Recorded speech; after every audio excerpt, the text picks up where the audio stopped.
أعوذ بالله من الشيطان الرجيم. بسم الله الرحمن الرحيم. الحمد لله رب العالمين. الصلاة والسلام على رسول الكريم. رب اشرح لي صدري ويسر لي أمري واحلل عقدة من لساني يفقهوا قولي. السلام عليكم ورحمة الله وبركاته. It is truly a joy to be with all of you today, this weekend, after all that we've gone through in the last 2 years.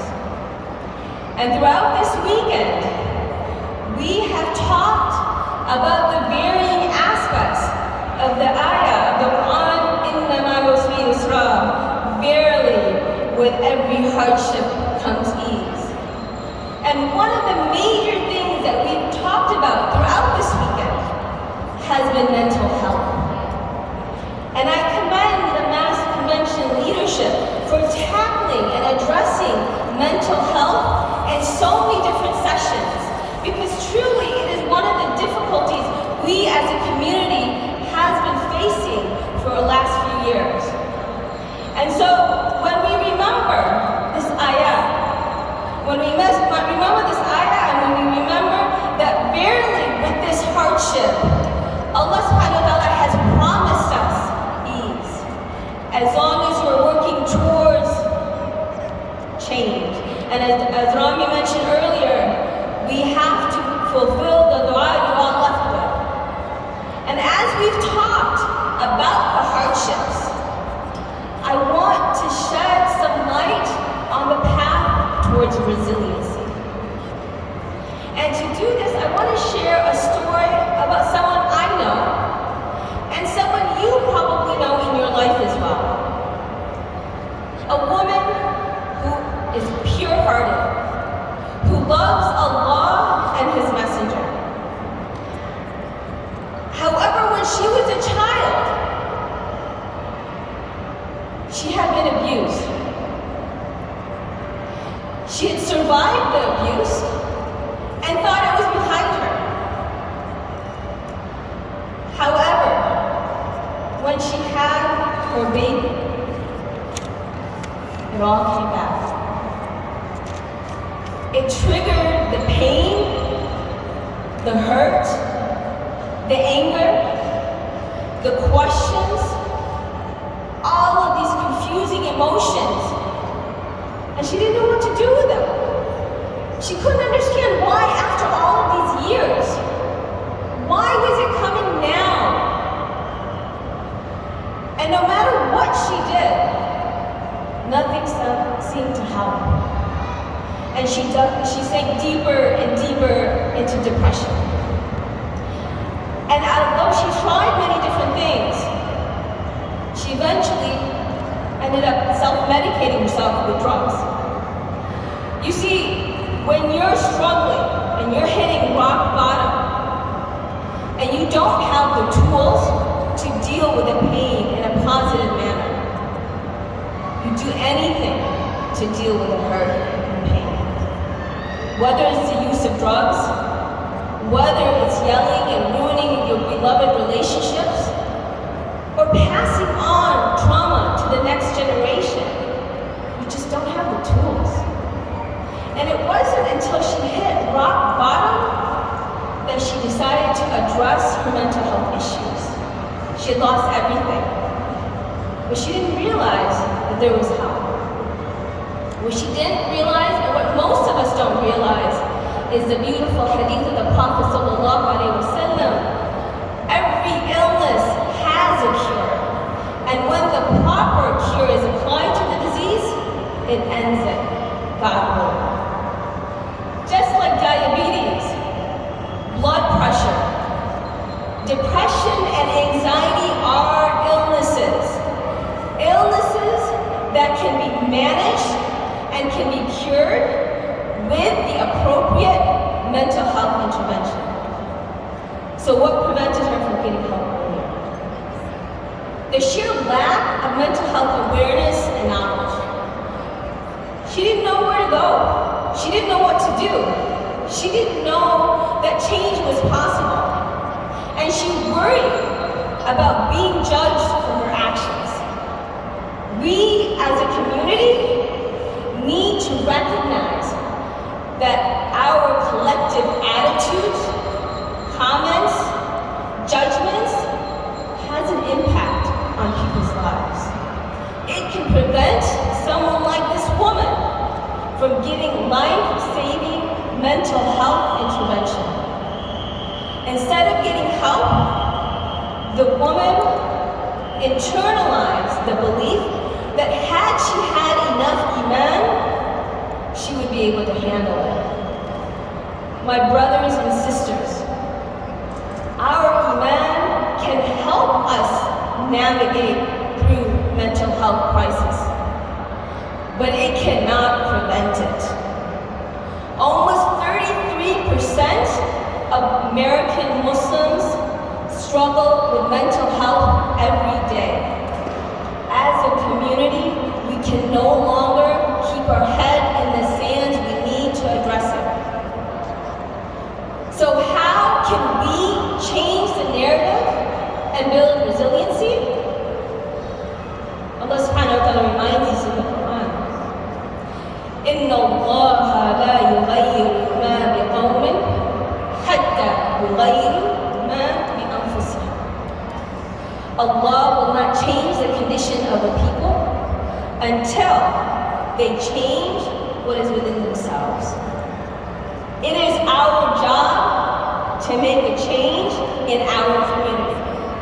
So I'm going to leave you with a 4-point action plan to make that change. 1, we need to get educated. Knowledge is power.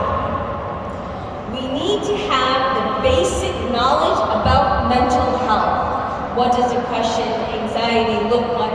How to address marital issues? How to help our youth? At the Family and Youth Institute, we are providing resources to empower you. We are providing free, practical information on knowledge that can help make a difference in the lives around you. And these resources are available online, on social media, on our website, thefyi.org. Number 2, have compassion.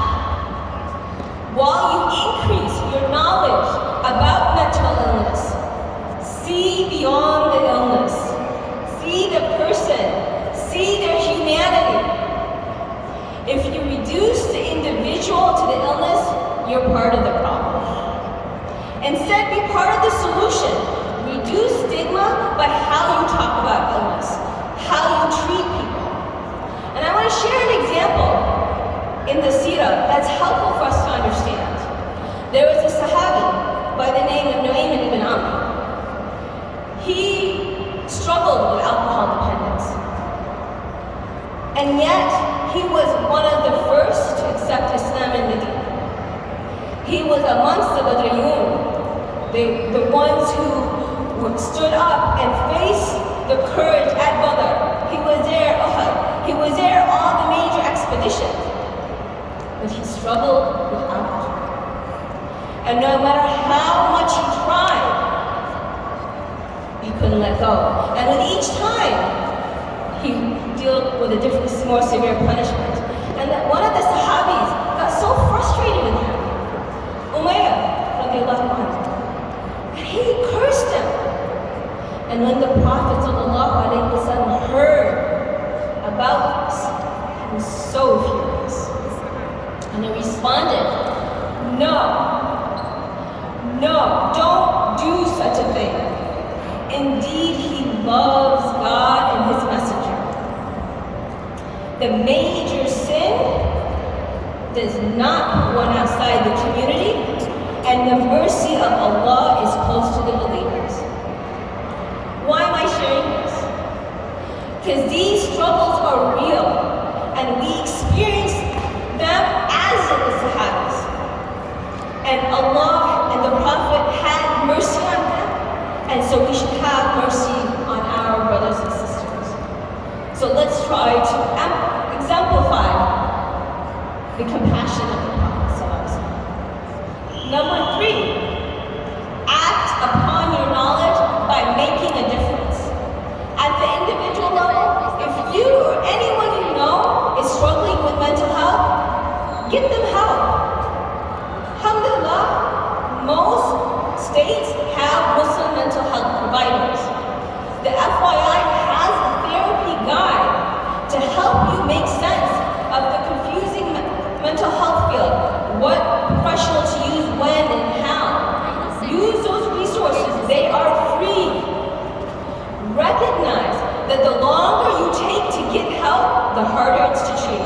and the more complicated recovery becomes.